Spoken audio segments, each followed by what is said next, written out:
Marcela Borges, Lucas Melo, como Os Discípulos e a Multidão. Arthur da Gama, como O Cego Bartimeu. Alain da Gama, como Jesus Cristo.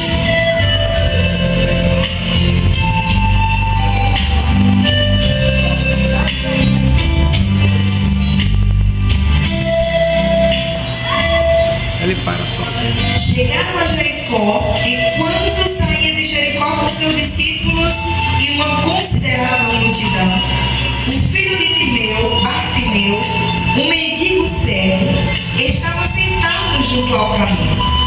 Ao ouvir que era Jesus de Nazaré, começou a clamar e dizer: Jesus, filho de Davi, tem compaixão de mim. Cada vez mais: Filho de Davi, tem compaixão de mim. Jesus parou e disse: chamai-o. Chamaram o cego, dizendo-lhe: ânimo, levanta-te, ele te chama. Ele, lançando de si seu manto, deu um salto e foi até Jesus.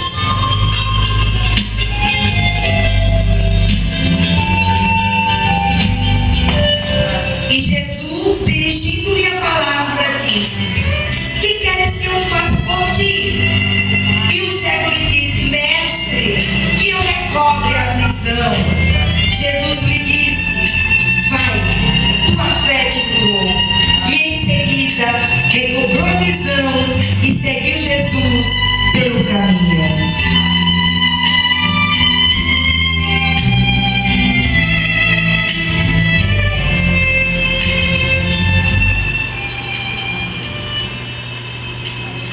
Ide por todo o mundo e pregai o evangelho a toda criatura, porque quem crê e ser batizado será salvo, porém quem não crê será condenado. Bem-aventurados os pobres de espírito, porque deles é o reino dos céus. Bem-aventurados os que choram, porque eles serão consolados. Bem-aventurados os mansos, porque eles herdarão a terra. Bem-aventurados os que têm sede de justiça, porque eles serão fartos. Bem-aventurados os limpos de coração, porque eles verão a Deus da vida. Porque eles serão chamados de filhos de Deus.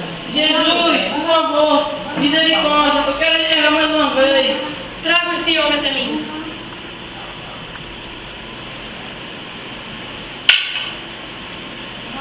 Você tem Jesus de chamar.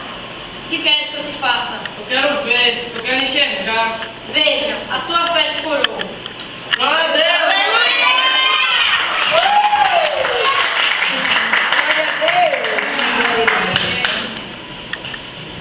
Glória a Deus. Aleluia.